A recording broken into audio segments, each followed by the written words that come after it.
Welcome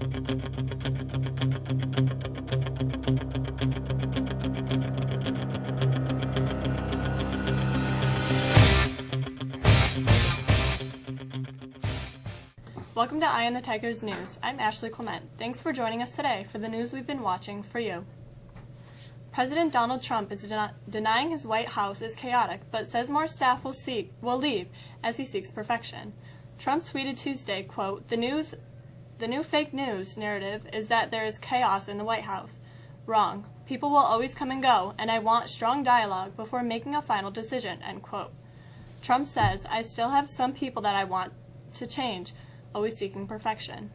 There is no chaos, only great energy. The president was pushing back against news reports that the White House is again being consumed by dysfunction and disarray. In a remarkably public confrontation, House Speaker Paul Ryan and other Republican allies of President Trump are pleading with him to back away from his threatened international tariffs, which they fear could spark a dangerous trade war. Trump reported, quote, We're not backing down, end quote. The president on Monday said U.S. neighbors Canada and Mexico would not be spared from his plans for special import taxes on steel and aluminum, but he held out the possibility of later exempting the long-standing friends if they agreed to better terms for the U.S., in talks aimed at revising the North American Free Trade Agreement. Trump spoke shortly after a spokeswoman for Ryan, a Trump ally, said the GOP leader was, quote, extremely worried, end quote, that the proposed tariffs would set off a trade war, and urged the White House to, quote, not advance with this plan, end quote. North Korean leader Kim Jong-un has agreed to meet with South Korea's president next month and impose a moratorium on nuclear and missile tests if his country holds talks with the United States, a senior South Korean official said Tuesday after the returning from the North. The agreements, which follow a flurry of cooperative steps taken by the Koreans during last month's Pyeongchang Winter Olympics, brightened prospects for a dialogue between North Korea and the U.S. over the North's nuclear program. Last year saw increased fears of war on the Korean peninsula, with Kim and President Donald Trump exchanging fiery rhetoric and crude insults over Kim's barrage of weapon tests. UN war crime investigators said Tuesday that a Russian plane was apparently behind an airstrike in November on a Syrian market that killed 84 people, an attack which could account to a war crime. The findings reported by the UN's Commission of Inquiry on Syria were the first time the group has pinned responsibility for civilian deaths in Syria directly on Russia.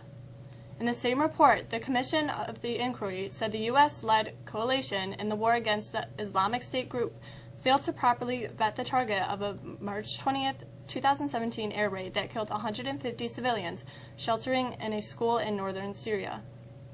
The report documented widespread abuses of international law, including leveraging aid in combination with siege warfare to force civilians to surrender or starve. West Virginia legislators plan to meet Tuesday to weigh some possible compromise aimed at ending the strike by West Virginia teachers, now entering its 9th day. A show of support by thousands of teachers and supporters on Monday didn't immediately sway the lawmakers, who failed to agree on a 5% pay raise that would end the strike, forcing districts to continue to cancel Tuesday classes. The governor, union leaders, and the House of Delegates agreed to the pay raise for the teachers among the lowest paid in the nation, but the Senate offered only a 4% increase. A week after seeing nearly a foot of snowfall, we could be in line for another nor'easter. Here's Matt with the forecast.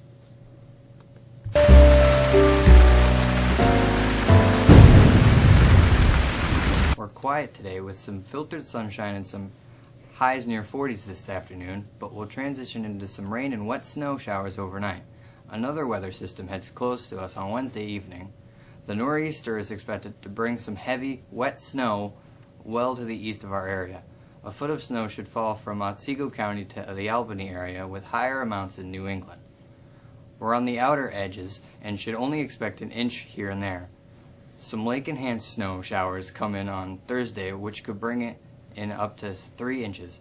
Further out, another storm system could threaten us with more significant snow over the weekend. It's still too early to confirm any specific accumulations, but it's worth watching. That's the forecast. I'm Matt. Have a great day. The Syracuse Orange begin play in the ACC tournament tonight. Here's Liam with sports.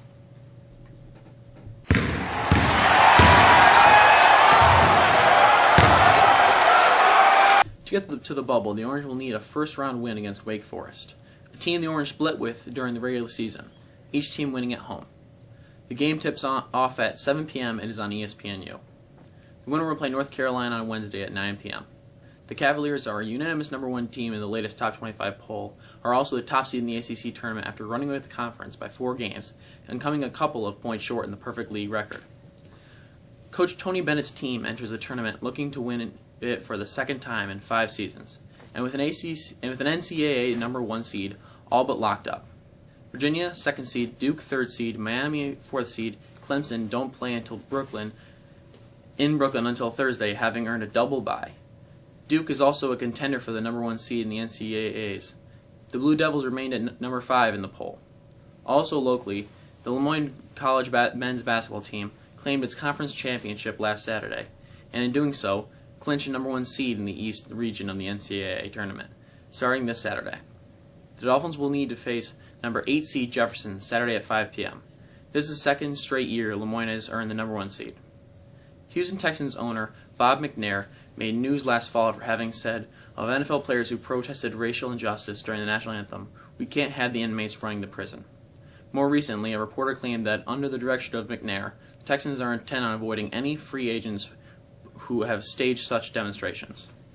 Houston Chronicle columnist Jerome Solomon reported Saturday that he spoke with 2 NFL agents this week who said the word is the Texans aren't interested in any players who participated in pregame kneel-downs and protests of police brutality.